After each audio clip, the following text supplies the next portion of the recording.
সংগঠনটি মূলত উদ্দেশ্য প্রণীত আমরা কিছু সংখ্যক সাংবাদিক বৃন্দ একত্রিত হয়ে ভেবেছি যে কি করা যায়, সেই উদ্দেশ্যে আজকের এই সংগঠনটির নামকরণের অনেকগুলো নামকরণ করেছি।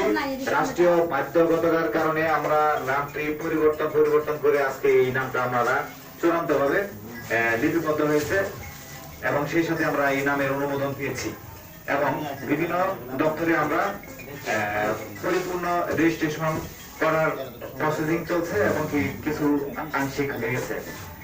কিন্তু আমাদের আজকে এই সংগঠন, বাংলাদেশে শত শত সংগঠন আছে, বিভিন্ন সংগঠন বিভিন্ন বিষয় নিয়ে কাজ করে, কিন্তু আমাদের এখানে লেখা আছে সাংবাদিক, আবার সামাজিক, ফাউন্ডেশন। এই বাংলাদেশে সকল শ্রেণীর মানুষ ভিন্ন পথে কাজ করে,